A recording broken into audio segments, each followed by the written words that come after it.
Shalom, haleluya.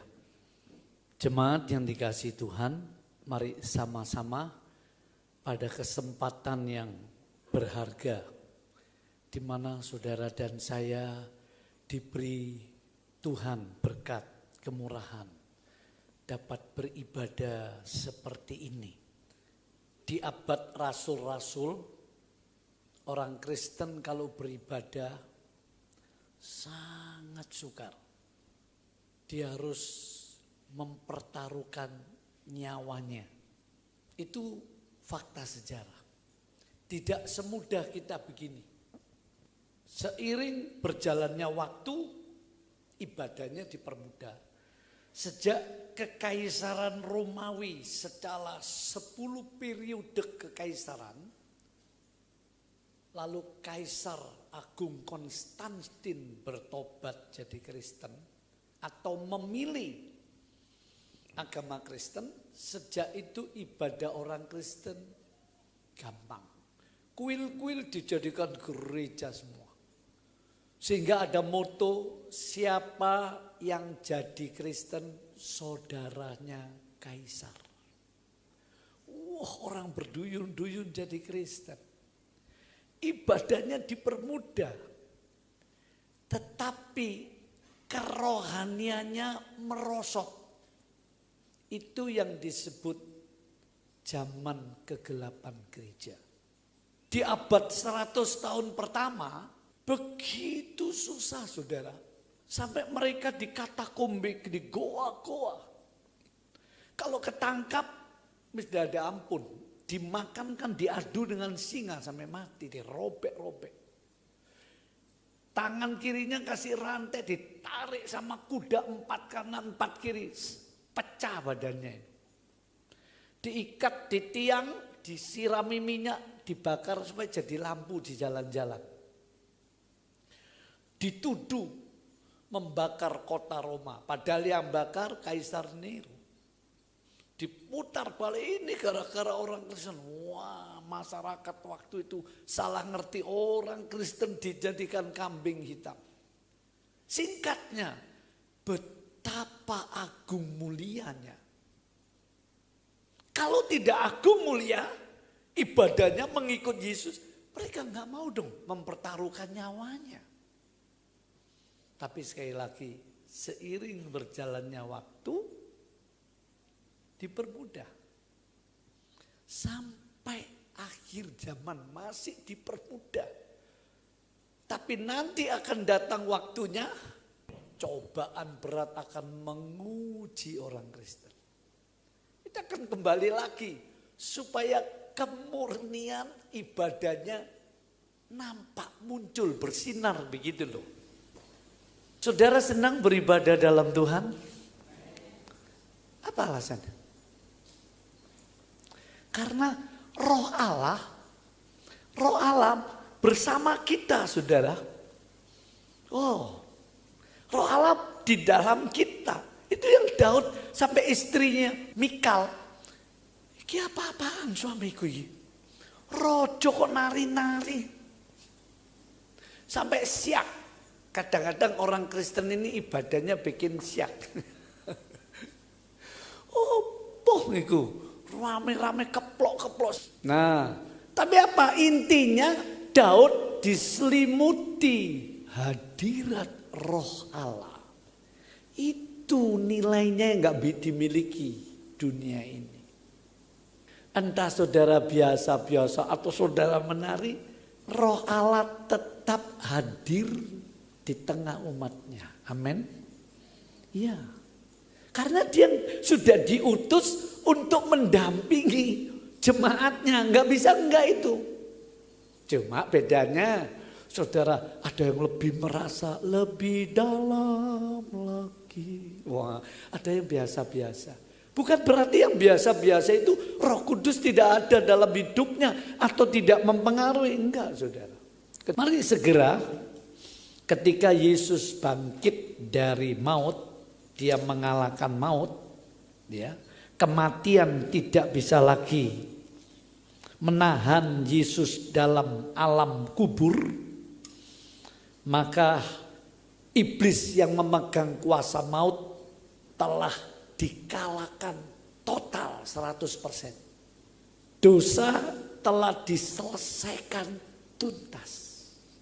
Maka Yesus menjadi pokok keselamatan bagi manusia yang percaya kepadanya. Sejak itu Yesus naik ke surga, lalu Roh El Kudus menggantikan posisinya. Ada change, penukaran. Saudara, ini yang gak dimengerti dunia. Dunia tidak menerima Roh Allah.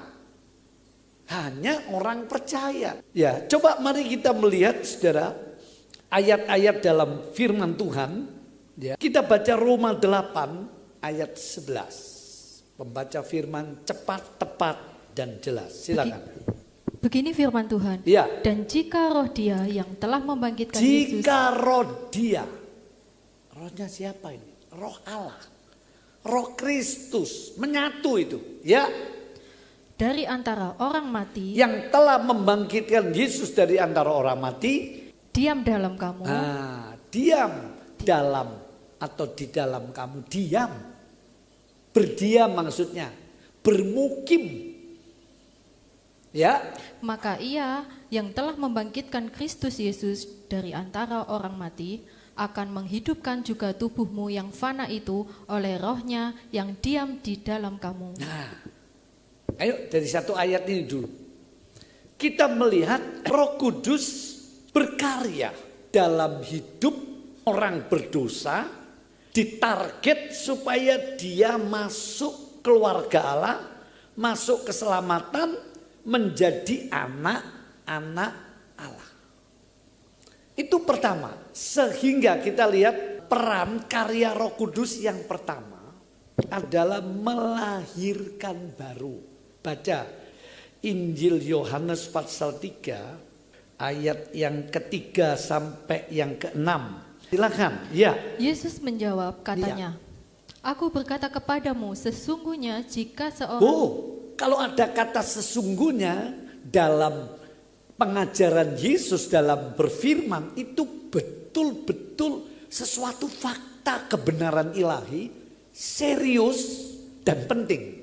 Ya, diulang. Sesungguhnya jika seorang tidak dilahirkan kembali, ya, ia tidak dapat melihat kerajaan Allah. Terus kata Nikodemus kepadanya, bagaimanakah mungkin seorang dilahirkan kalau ia sudah tua? Dapatkah ia masuk kembali ke dalam rahim ibunya dan dilahirkan dengar lagi? dulu. Saudara, agama, ini tokoh agama Yahudi. Agama Taurat, agama Musa. Sudah hafal. Dan tulus orang ini, Nikodemus ini tulus. Gak kayak ahli Taurat Farisi yang lain saat itu. Penuh kebencian sama ini, enggak loh.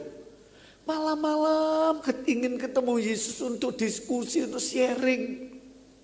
Tapi lihat, mereka nggak bisa ngerti pengajaran Yesus yang penuh makna ilahi, makna rohani. Pernah baca ayatnya, cari ya PR. Orang dunia tidak bisa mengerti perkara-perkara rohani. Perkara rohani di dalam firman, bukan soal spiritual, bukan. Lebih dari spiritual itu. Memang mengandung spiritual, artinya soal rohnya manusia. Tapi lebih dari itu, kelahiran baru. Yang dilahirkan baru adalah roh kita. Sebab roh kita ini mati. Nah itu, lihat. Adam, pada saat kamu makan buah itu, kamu mati. Ada orang tanya sama saya, Pak Pendeta, bohong ini. Kitab sucinya orang Kristen. Loh kok bisa? Itu, Adam makan buah, mana mati dia? Enggak, dia masih hidup. Punya anak Kain dan Habil. Habil dibunuh ganti Set. Terus. Kitab ini bohong. Nah dia nggak ngerti. Yang mati itu rohnya. Nggak bisa lagi ketemu Tuhan, bersekutu dengan Tuhan. Sampai Tuhan ngalah. Adam. Suaranya menggema di Taman Eden yang indah. Saudara, yang mulai tercemar oleh dosa itu. Di manakah engkau? Saya nggak habis pikir, Allah merasa kehilangan. Ketika malaikat, lihat saudaraku ya, malaikat Lucifer dicipta itu tidak menurut gambar peta Allah, enggak. Manusia itu ciptaan Allah yang paling mulia, paling tinggi, sehingga ada pendeta menjuluki Allah itu kan berkarya, nyipta alam semesta, ya ngatur surga, galaksi-galaksi ya, yang triliunan bintang di angkasa raya ini yang namanya alam semesta. Itu kalau dipelajari nggak habis-habisnya sampai dunia kiamat, nggak ada yang ngerti itu Mas Yan. Planet-planet demi planet, wis macam-macam saudara. Tapi manusia itu karya istimewanya Allah. Sampai ada satu pendeta menyebut karyanya masterpiece. Yang ngelukis perjamuan suci itu karyanya dia yang paling hebat waktu ngelukis perjamuan suci di malam sebelum Yesus disalibkan. Jadi saudara, Allah punya karya masterpiece yang teristimewa. Itu sebab waktu manusia dicipta, laki perempuan, dia ngomong begini, amat baik. Tapi Lucifer dicipta, ditulis kitab Yeskiel, kitab Yesaya. Kamu pada hari diciptakan begitu cantik bahasanya. Artinya aduh menawan banget ya. Kamu sempurna, gak ada cacat. Pakaianmu penuh dengan permata. Saya bayangkan orang jalan penuh permata itu ya apa ya. Sehingga dia memimpin orkestra surga. Miliaran malaikat nyanyi bareng. Saudara bisa bayangkan. Oh Yesus lahir malaikat dari bumi sampai surga nyanyi. Heboh saudara. Bantu manusia. Tuhan bilang amat baik. Saudara berharga di mata Tuhan. Di hati Tuhan. Amin. Saya lewati aja ya. Nikodemus itu begitu. Makanya dia ngomong. Loh bagaimana mungkin guru?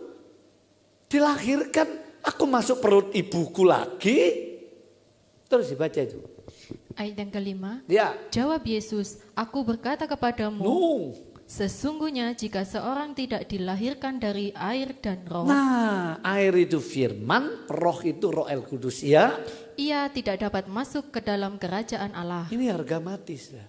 Jadi kalau orang berpikir mau masuk kerajaan Allah, kamu harus beramal, berbuat baik sebanyak-banyaknya. Itu kan pikiran Anda. Itu bukan firman Tuhan.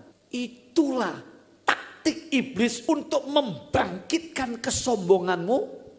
Tapi dalam kesombongan aku berusaha menyenangkan Tuhan, aku berusaha berbuat baik. Namun di dalamnya kamu frustasi karena gak bisa. Gak akan mampu itu. Siapa yang bilang? Satu, Nabi Yesaya. Begitu enak-enak ibadah dia melihat awan turun di bait Allah. Lalu dia melihat kudus, kudus Tuhan. Serafim nyanyi. Sayapnya 6. Ini serafim, malaikat yang beda bentuknya. 2 untuk terbang, 2 untuk nutupi kaki, 2 untuk nutupi wajah. Unik banget ini. Terus Yesaya ini nabi besar. Tuhan, aku gak pantas. Mulutku, aku ini orang yang najis, yang berdosa. Lihat, makin saudara dekat dengan Tuhan, makin sadar dirimu. Kamu itu di hadapan Tuhan hanya karena anugerah kamu bisa jadi umatnya, jadi anaknya. Lain gak ada itu. Siapa lagi? Daud. Kalau engkau mengamati dosaku Tuhan, tak seorang bisa layak berdiri di hadapanmu. Memanggil namamu, berbakti padamu, gak bisa. Coba. Siapa lagi? Saulus yang akhirnya jadi Paulus. Dia seorang pemuda yang dari kecil dididik agama Taurat. Dari suku Benyamin ahli Taurat, masih muda masuk tim majelis keagamaan nama Sanhedrin. Punya cita-cita menyenangkan Tuhan. Dia pikir ini kok ada kelompok baru namanya pengikut Yesus. mengikut jalan Tuhan. Lalu yang dijuluki oleh orang-orang di Antioquia Kristen. Wow, Paulus ngamuk. Dia siapkan pasukan, dia minta surat dari imam besar, dimeteraikan, dia pergi ke Damsyik, ditangkap, dibunuh sampai Stefanus kena bunuh. Belum puas bunuh Stefanus dan orang Kristen, masukkan dia pergi ke Damsyik. Tapi Tuhan bilang, oh baik Saulus, hatimu itu niat mencari kebenaran, tapi kamu berkutat di agama. Makanya kalau saudara baca, aku datang kata Yesus tidak merombak Taurat, aku menggenapi. Injil ini yang penting saudara. Kalau tidak ada Injil perjanjian lama gak ada guna. Semua nubuatannya semua akan menjadi filosofi saja. Ditangkapnya dengan kasihnya yang lembut. Saul, Saul, mengapa engkau menganiaya aku? Lihat. Tuhan menyatu dengan umatnya. Umatnya disiksa, Tuhan Yesus sudah bangkit naik ke surga. Dia merasa ikut merasakan. Saya tidak apa Tuhan Yesus di surga ikut sedih dah. Wah ini misteri unik ini. Bisa ya bisa enggak ya. Tapi kalau dari ayat itu, Saul, Saul mengapa engkau menganiaya aku? Ada hubungan. Sebab kata surat Efesus dia kepala. Kita tubuh. Jadi ada hubungan erat saudara. Betul? Nah singkatnya, kalau Paulus jadi Kristen. Tapi kalau saudara baca Roma pasal 7. Aku ingin berbuat baik. Tapi justru yang baik gak aku lakukan. Yang jahat. Coba saya beri contoh, orang Kristen dihitung sehari berapa bersyukur. Jangan sehari wis, sebulan dihitung. Ambek ngerasani wong akan di wis. Bayangkan kalau saudara ngerasani orang dengan maksud yang iri, jahat, apa yang gosip ataupun kepo. Saya pikir enggak dosa itu. Dosa loh. Sampai Salomo Amsal 25 ceritakanlah susahmu, tapi jangan kau bukakan rahasia orang lain. Pernah baca itu? Jadi enggak boleh itu.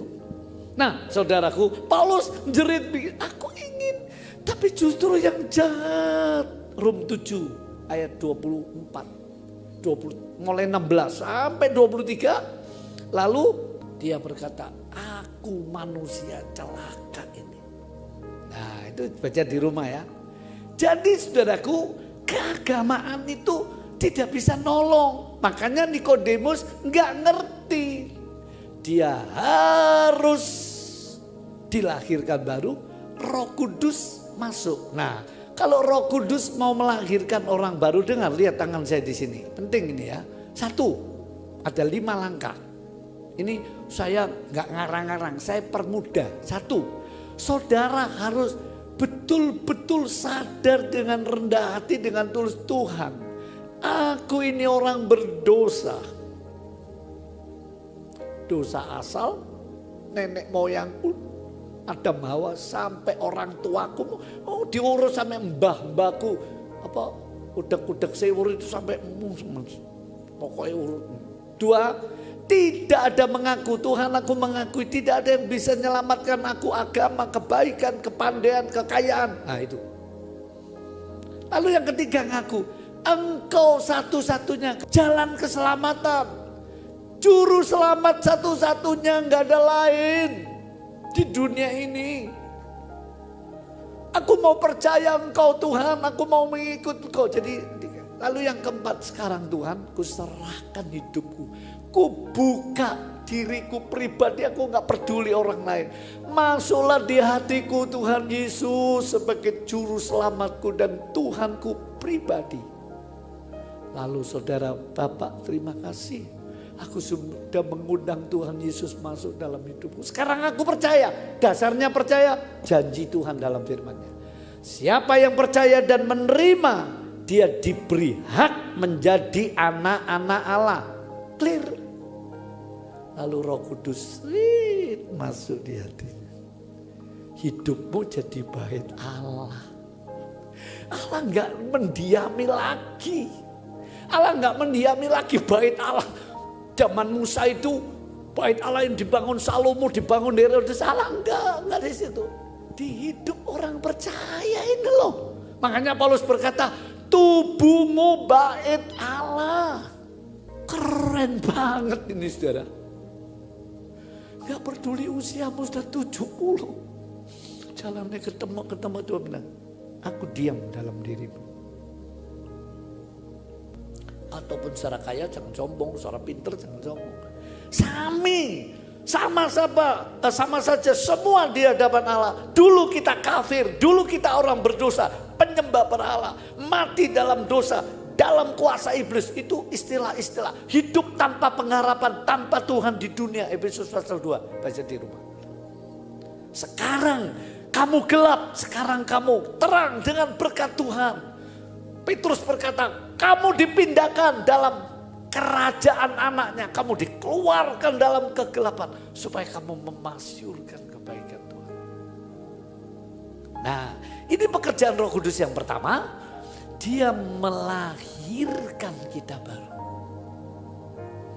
Yesus yang membayar harganya lunas di kayu salib, tidak ada lagi rintangan untuk manusia bisa sampai ke surga.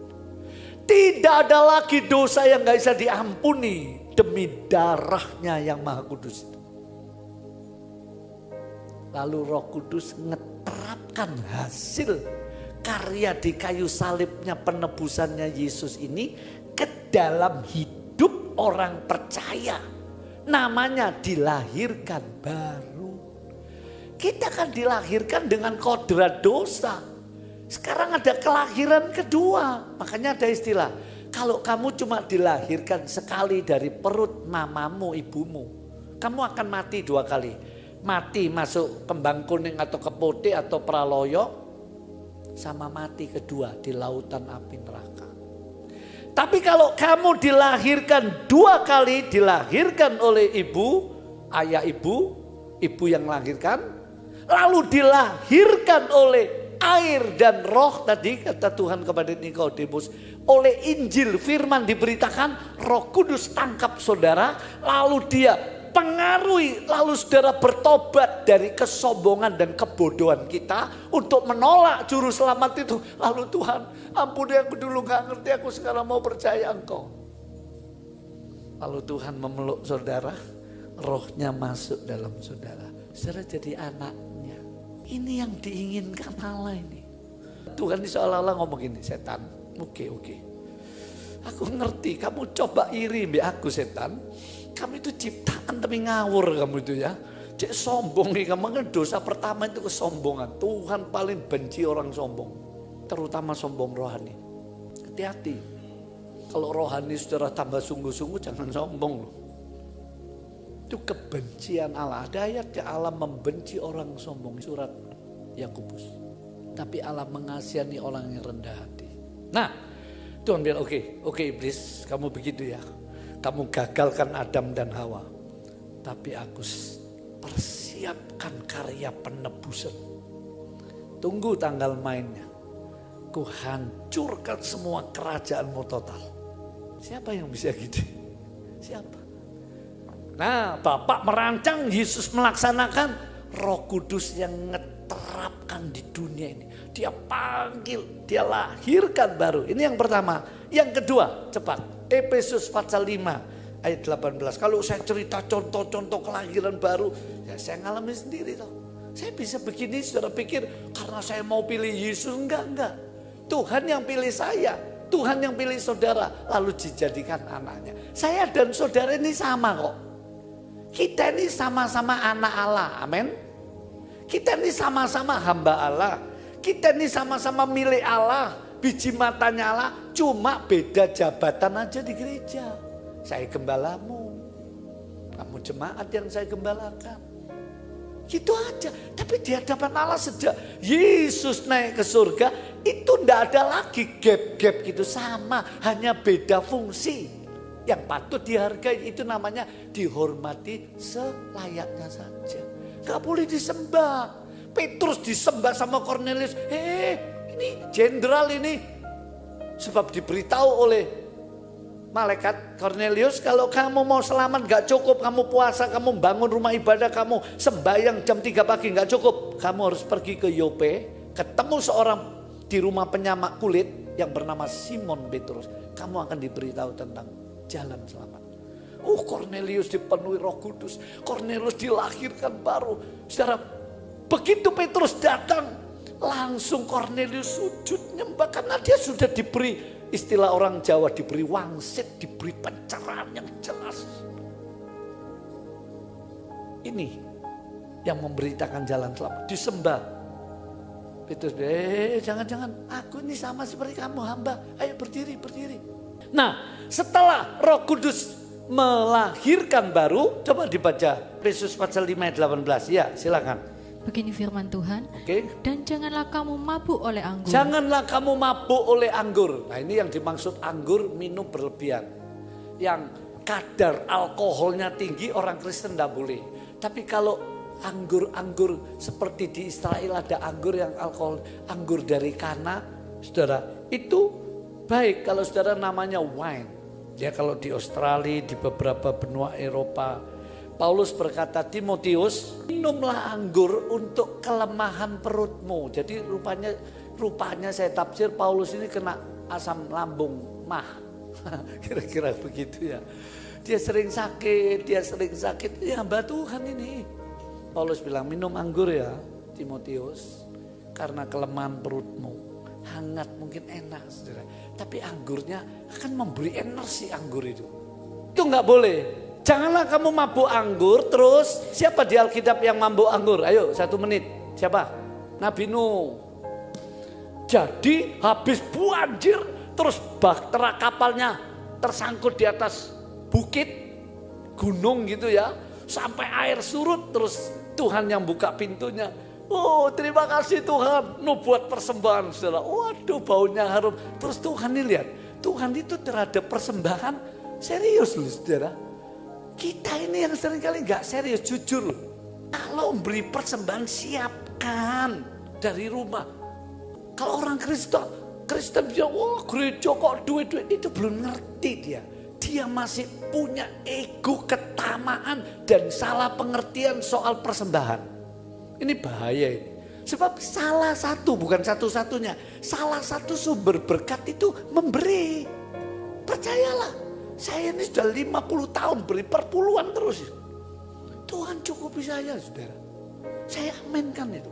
Jadi Tuhan itu serius, saudaraku, soal persembahan. Nah, tadi saya kembali ke Efesus pasal 5, janganlah kamu mabuk oleh anggur. Tadi begitu selamat, Tuhan buka pintunya, lalu dia beri persembahan lembu yang paling tambun, paling gemuk, seger, persembahan yang tanpa cacat. Terus Tuhan nyium. Saya tidak habis pikir, Tuhan ini kok senang nyium korban kayak sate. Memang sate itu bikin kita lapar, saudara.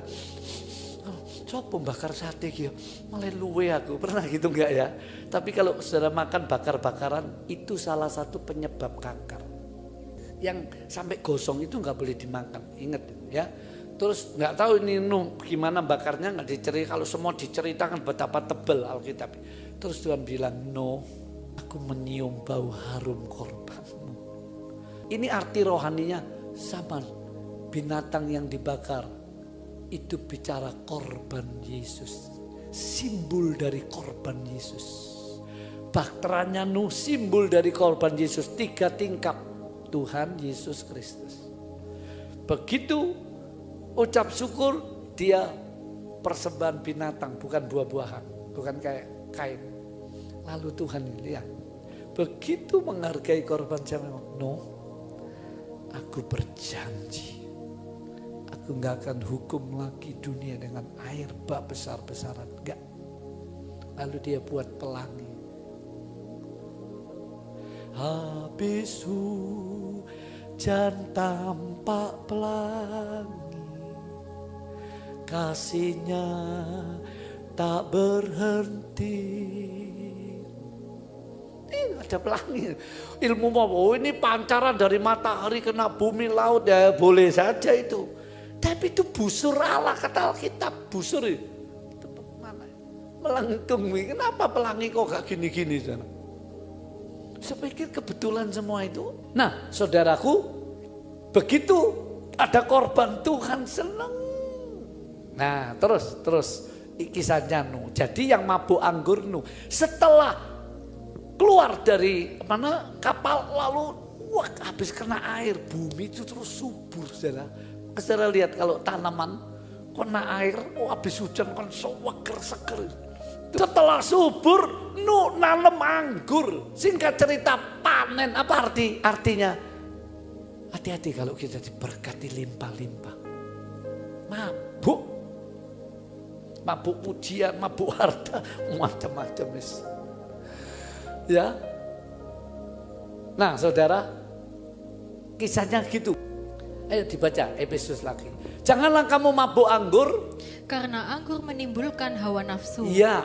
Tetapi hendaklah kamu penuh dengan roh. Nah, tahap selanjutnya karya Roh Kudus memenuhi. Karena itu di tabernakel. Tahapan ini saya menafsir bukan untuk melemahkan orang Kristen. Oh, kamu Kristen kelas 3. Aku sudah penuh Roh Kudus. Kristen lebih baik. Enggak. Enggak boleh. Enggak boleh ada pikiran perasaan begitu, enggak boleh. Enggak ada catatan ini. Di tabernakel memang ada begini, saudara. Yang di halaman minyak urapan ini di pelita emas. Enak saudara yang hadir di gereja bisa saya kasih peragaannya gini.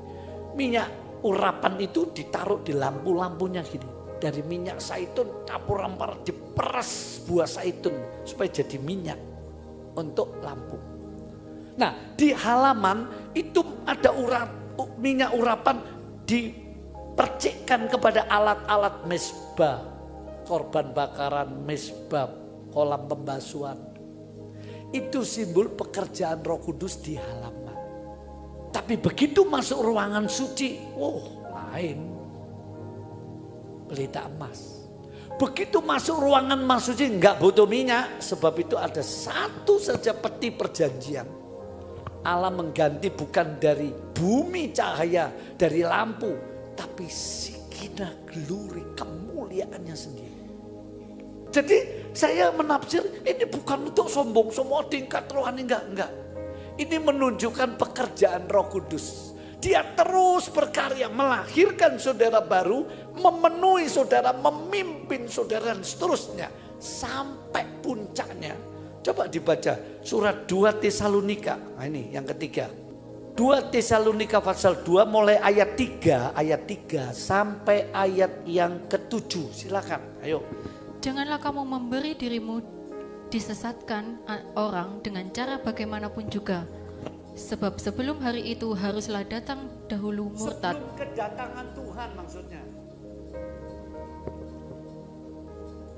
Dan haruslah dinyatakan dahulu manusia durhaka yang harus binasa. Nah, sebelum Tuhan Yesus datang kedua kali harus muncul namanya manusia durhaka, antikris nih. Teliti nanti. Terus. Yaitu lawan yang meninggikan diri di atas segala yang disebut atau yang disembah sebagai Allah. Nah, dia mau nyaingi Allah. Hatinya penuh iri hati. Saudara hati-hati dengan soal iri hati. Kalau saudara terkekang dengan iri hati, terjemahan cemburuan. Lain loh cemburuannya Tuhan sama manusia. Saudara sedang niru sifatnya setan. Kita ini gampang iri hati loh. Lihat orang lain diberkati kita iri. Lihat orang lain dipakai Tuhan hati gak seneng. Terus? Bahkan ia duduk di bait Allah dan mau menyatakan diri sebagai Allah. Nanti bait Allah ketika dibangun. Bahkan diinjak-injak. Wah ini nanti. Sekarang rohnya saja yang bekerja. Terus. Tidakkah kamu ingat bahwa hal itu telah kerap kali kukatakan kepadamu. Soal kedatangan Tuhan. Ini masih tahun 100 Masehi, sekarang 2024. Bayangkan itu rentangnya. Kok Paulus sudah mikir kedatangan Tuhan? Ingat, satu hari bagi Allah 1000 tahun bagi manusia. Jadi kalau 2400 tahun, sekarang belum 2024. Itu baru 2 hari bagi Allah.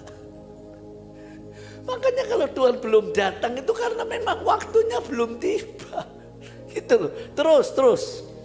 ketika aku masih bersama-sama dengan kamu, Ya, dan sekarang kamu tahu apa yang menahan dia, apa yang menahan antikris tidak bisa muncul-muncul? Ya, sehingga ia baru akan menyatakan diri pada waktu yang telah ditentukan baginya. semua diatur oleh Tuhan. Terus? Karena secara rahasia kedurhakaan telah mulai bekerja. Nah, ini rohnya ini mulai nyiapkan. Roh antikris mulai nyiapkan. Terus? Tetapi sekarang masih ada yang menahan. Kalau yang menahannya itu telah disingkirkan. Nah, kalau yang menahan telah disingkirkan, selanjutnya sudah nggak usah. Dia akan muncul menjadi Allah. Lalu dia buat mujizat. Itu ayatnya itu. Saudaraku bisa mengadakan tanda-tanda ajaib dan macam-macam. Sehingga orang terkecoh. Ini bukan mujizat dari Allah. Ini mujizat dari iblis untuk menyesatkan manusia. Jadi menurut firman ini, saya menafsir dan saya menjelaskan, kita itu perlu mujizat, tapi jangan gila-gilaan mujizat. Sebab iblis bisa pakai itu untuk menyesatkan orang. Siapa tidak kagum? Patungnya bisa ngomong, api dari langit bisa turun. Semua nyembah. Dia bisa membuat kemakmuran dunia, satu sistem semua. Mau apa itu? Hebat. Siapa? Nggak tahu. Kapan muncul? Nggak tahu. Cuma cirinya satu. Apabila yang nahan ini sudah diangkat, disingkirkan, siapa? Gereja Tuhan. Gereja Tuhan kok bisa diangkat? Ya Roh El Kudus di dalam kita. Jadi pekerjaan Roh El Kudus yang ketiga di puncaknya, dia akan membawa pergi jemaatnya. Makanya nyanyian kuno itu, nyanyian baru saya senang, nyanyian kuno senang. Jangan milih-milih. Di Tabernacle Glory. Ku pergi, gitu ya. Kalau kesusahan datang ku pergi, sangkakala bunyilah orang saleh naik semua. Siapa yang bisa ngangkat dong? Saya mau ngangkat sendiri, saudara mau pakai superjet, rontok saudara. Kalau langit digoncang rontok, Roh Allah yang ngangkat. Di Alkitab sudah diberi contoh, siapa? Elia. Siapa lagi? Heno dulu, terus Elia. Filipus, majelis, tapi nginjil dipakai Tuhan, diurapi Tuhan luar biasa, dipenuhi Roh Kudus. Habis membaptis sida-sida, Roh Tuhan mengangkat, langsung sampai di Gaza. Dari Gaza ke Asdod kalau nggak salah. Diangkat, miber ini, terbang. Semua ada contoh. Nanti besar-besaran gereja Tuhan diangkat, ini namanya Exodus. Artinya dikeluarkan, dipindahkan ekso. Itu makanya di perjanjian lama ada kitab keluaran. Israel dikeluarkan dari Mesir, kita nanti dikeluarkan dari dunia. Dari dunia yang fana ini loh. Ini karya puncak Roh El Kudus. Lalu dia tinggalkan dunia ini. Dunia hancur-hancuran. Karena gak ada yang nahan. Nah nanti saudara, kalau terang dunia, garam dunia, anak-anak Tuhan, di mana Roh Kudus tinggal di dalam dia, diangkat keluar dari bumi. Wes gak ada terang dunia, gak ada garam dunia. Dunia betul-betul gelap, menyedihkan. Kelak ada tangisan selamanya. Waktu Tuhan menghukum dunia. Istri suami dipisahkan, anak orang tua dipisahkan, pendeta jemaat dipisahkan, masing-masing tanggung jawab. Makanya ada nyanyian, walau sendiri aku tetap ikut Yesus. Ini penting. Jadi saya tunjukkan ada 3 tahapan Roh Kudus punya tanggung jawab kerinduan. Membawa orang berdosa yang sudah dibenarkan, disucikan, dimeteraikan, dan ditinggali dalam dirinya. Mulai sampai penuh. Penuh itu nanti dipimpin macam-macam sampai diurapi, disertai untuk pelayanan. Saudaraku, sampai nanti pengangkatan. Nah, sekarang sebagai kelanjutannya, Roh Kudus ini tadi kembali ke Roma 8 ayat 11 toh. Ayo. Roma 8 ayat 11, dan jika roh Dia yang telah membangkitkan Yesus dari antara orang mati, Dia Kalau roh Dia, rohnya Allah, roh El Kudus yang pernah memenuhi Yesus. Karena kenapa kok Yesus dipenuhi roh? Matius 13 Matius pasal 3, waktu dia dibaptis di sungai Yordan, seperti burung merpati turun ke atas dia. Kalau murid-murid seperti api. Yang penting roh El Kudus turun memenuhi. Karena Yesus pakai kemanusiaan, dia butuh Roh Kudus. Dia gak pakai kealahannya. Nanti setelah dia bangkit, dia kembali. Makanya dia jadi Tuhan bangkit, Kisah Rasul 2 ayat 36. Hai Israel, supaya kamu tahu, Yesus yang kamu salibkan telah dibangkitkan Allah dan menjadi Tuhan.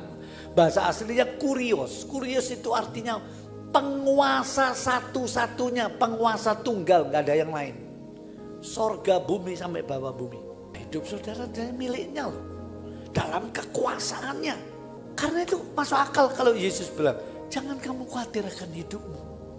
Lalu dia pakai analogi, lihat bunga di padang dipelihara. Lihat burung di udara, apalagi kamu. Tapi kita gak ngereken ini. Seakan-akan itu cuma khotbah saja. Padahal itu kebenaran. Karena itu serahkan khawatirmu kepada Tuhan. 1 Petrus 5 ayat 7. Karena dia yang memelihara kamu. Kamu lebih berharga dari semua. Kan begitu saudara. Ada saja berkat Tuhan kalau saudara gandol gusti. Seperti nyanyian tadi. Gandol gusti, gandol gusti. Gandol gusti. Lek nyanyi. Mari nyanyi durung karuan gandol gusti, gandol ibu. Bu, entek duitku bu, ayo. Kalau no duit, oh ibu ngamuk-ngamuk. Wis ojo nyanyi gandol gusti, gandol ibu ayo. Banyak anak remaja sekarang gitu. Makso, jaluk duit makso mbek mboke, mbek bapake. Kalau no duit ngamuk-ngamuk. Itu namanya anak durhaka. Ini akan terjadi. Nah, kalau roh dia yang membangkitkan Yesus dari antara orang mati, diam di dalam kamu ya. Maka Ia yang telah membangkitkan Kristus Yesus dari antara orang mati akan menghidupkan juga tubuhmu yang fana oleh rohnya yang diam di dalam kamu. Akan menghidupkan, membangkitkan tubuhmu yang fana, yang bisa tua, bisa lelah, tua, sakit sampai mati. Itu akan diganti. Kita punya pengharapan pada saat Yesus datang. Yang mati dibangkitkan, yang hidup diubah sekejap untuk masuk terima pahala surgawi. Masuk dalam hidup yang kekal. Begini saudara, berarti kesimpulannya yang kedua ini, roh Allah itu roh kebangkitan. Membangkitkan pengharapan. Bahwa ada pengharapan. Kecil-kecilan, enggak. Pengharapan penuh bahagia pada saat kedatangan Kristus yang kedua. Jadi orang Kristen punya pengharapan. Makanya dia tekun, dia setia karena punya pengharapan. Saudara, dibaca Efesus pasal 2, coba mulai ayat 1. Ya, silakan. Ayat yang pertama. Ya. Kamu dahulu sudah mati karena pelanggaran-pelanggaran dan Nah, dosa-dosa. ini yang saya bilang roh manusia mati sehingga bisa bersekutu dengan Tuhan ya. Kamu hidup di dalamnya karena kamu mengikuti jalan dunia ini. Nah, terus. Karena kamu mentaati penguasa kerajaan angkasa. Ini loh, agama tidak bisa nolak karena ada kerajaan kuasa angkasa iblis. Mana bisa dilawan sama agama? Sampai mati kok nggak bisa dengan agama Kristen kamu mau masuk surga dengan perbuatan baikmu, enggak mungkin itu kalau nggak ditebus oleh darah Yesus ya. Yaitu roh yang sekarang sedang bekerja di antara orang-orang durhaka. Bayangkan ini roh iblis bekerja seluruh dunia ini. Kalau tadinya di seluruh dunia roh Allah bekerja untuk menyelamatkan orang, untuk mempengaruhi orang berdosa supaya masuk keselamatan. Ya, tapi khusus untuk orang Kristen, saudaraku, lihat ini roh kebangkitan. Baca terus. Sebenarnya dahulu kami semua juga terhitung di antara Kita mereka. ini dulu kayak orang-orang dunia, orang kafir semua. Ya jangan sombong jadi Kristen, jadi selamat, jadi rohani, jangan sombong terus. Ketika kami hidup di dalam hawa nafsu daging Ya, dan menuruti kehendak daging ya perhatikan. dan pikiran kami yang jahat, Nah perhatikan. pada dasarnya Pada intinya ya, kami adalah orang-orang yang harus dimurkai, sama seperti mereka yang lain. terus. Tetapi Allah yang kaya dengan rahmat oleh karena kasih-Nya yang besar yang dilimpahkannya kepada kita telah menghidupkan kita bersama-sama dengan Kristus, sekalipun kita telah mati oleh kesalahan-kesalahan kita, oleh kasih karunia kamu diselamatkan. Dan di dalam Kristus Yesus Ia telah membangkitkan kita juga dan memberikan tempat bersama-sama dengan Dia di surga. Cukup.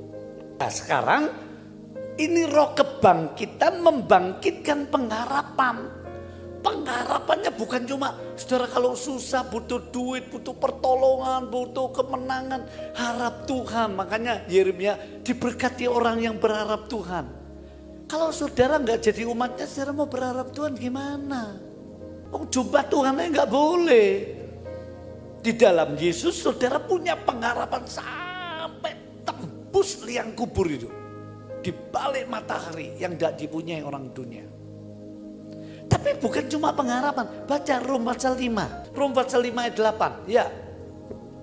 Silakan. Akan tetapi Allah menunjukkan kasih-Nya kepada kita. Nah, Oleh karena Kristus telah mati untuk kita karena kita masih berdosa.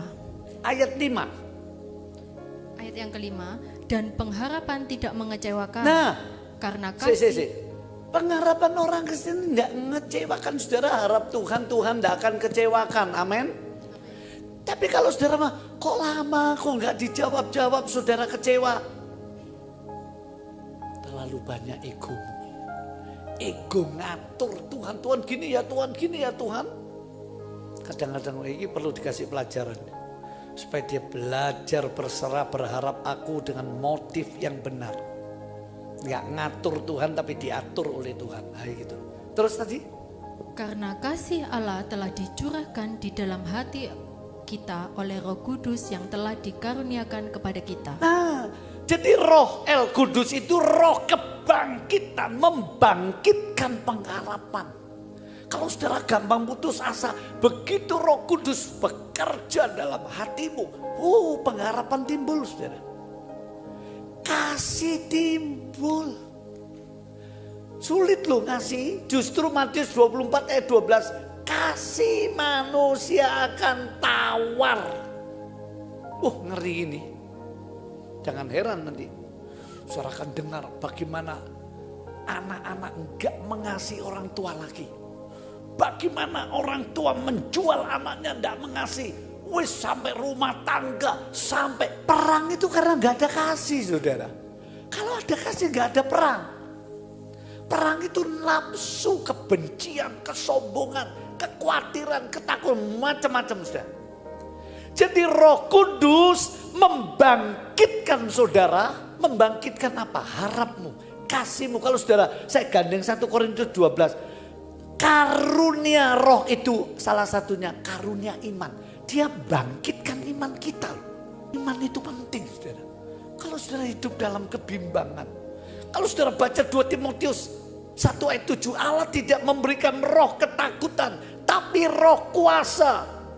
Roh kasih. Roh ketertiban. Tahu nempatkan diri. Jadi kalau kita kurang iman, kurang harap, kurang kasih. Saudara mau minta didoakan pendeta? Boleh. Tapi roh Allah di dalammu itu yang bangkitkan semua itu loh. Berserulah pada Yesus. Berserulah pada roh Allah. Kisah Rasul pasal 2. Waktu hari Pentakosta. Kok ditandai angin meniup di mana mereka berkumpul berdoa. Di sini simbol dari pekerjaan Roh Kudus. Makanya Roh Kudus dijuluki penolong dari sorga. Itu ada di dalammu saudaraku. Ada di hatimu, dalam hidupmu. Ini sulit kesepian. Bukan cuma membangkitkan harap, kasih, iman, kuasa. Kamu akan beroleh kuasa kalau Roh Kudus turun. Memberi kekuatan, penghiburan. Coba dibaca Filipi 4 ayat 13. Ayo. Dia. Segala perkara dapat kutanggung di dalam Dia. Segala perkara dapat kutanggung di dalam Dia. Yang memberi kekuatan kepadaku. Siapa? Yesus? Ya, Yesus melalui apa? Melalui Rohnya. Segala iya, betul terus.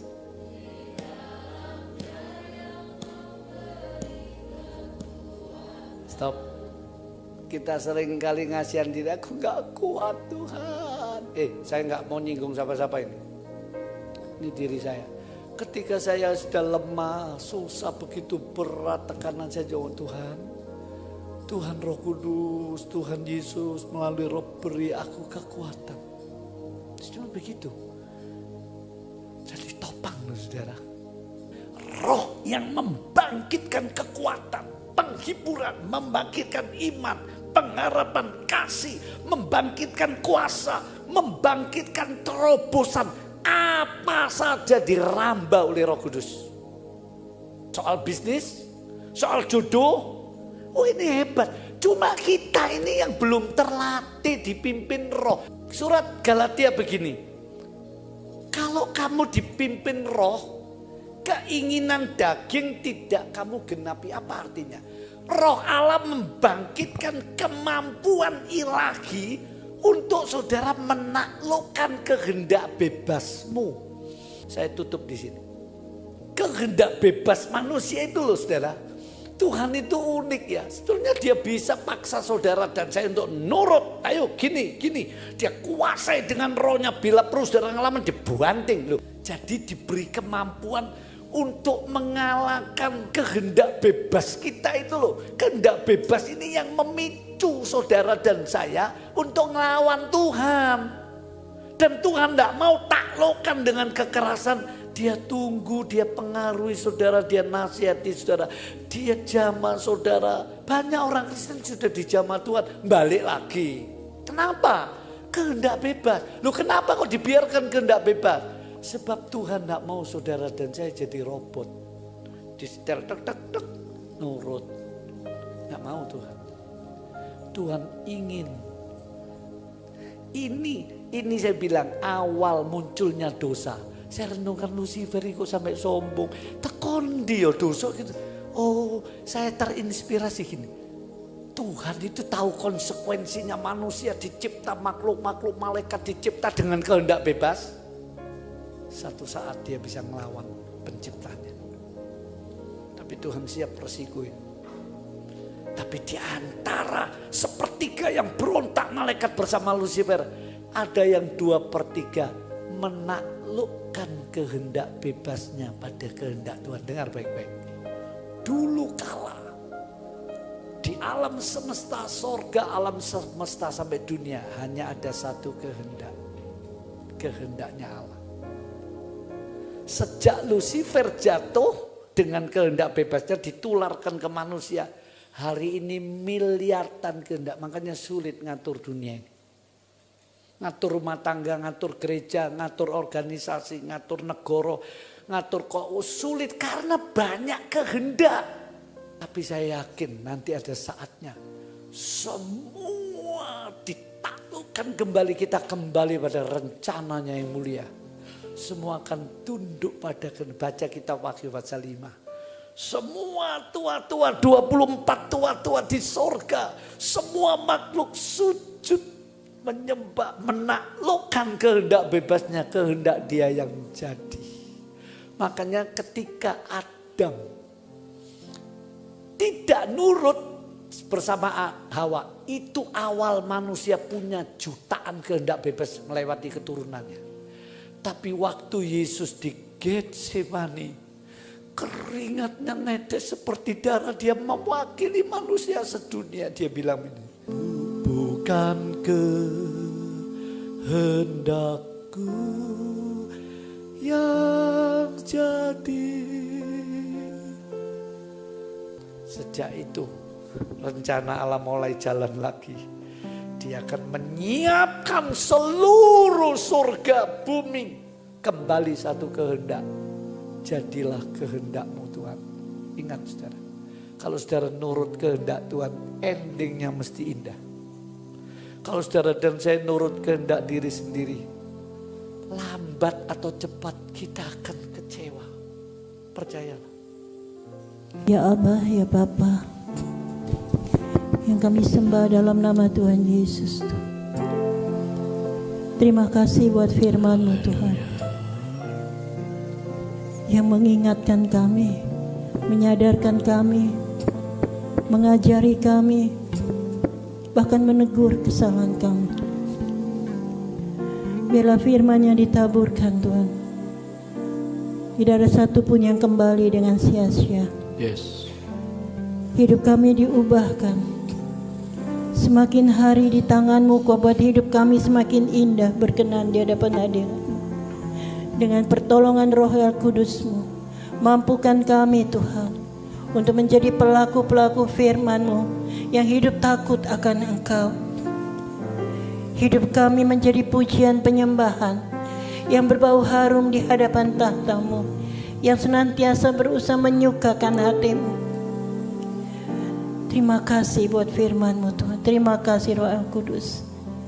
Saat ini Tuhan, hamba minta dalam nama Tuhan Yesus, tangan-Mu sendiri yang sedang menjangkau dan menjamah setiap kami. Amin, amin, amin. Tangan yang bekas lubang paku saat ini menjamah setiap hati yang terluka, hati yang tersakiti, hati yang kecewa, hati yang putus asa, hati yang ingin menyerah Tuhan.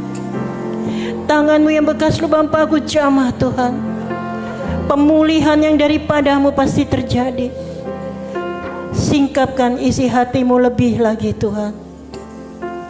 Yang sakit Tuhan Kau jamah dalam nama Tuhan Yesus.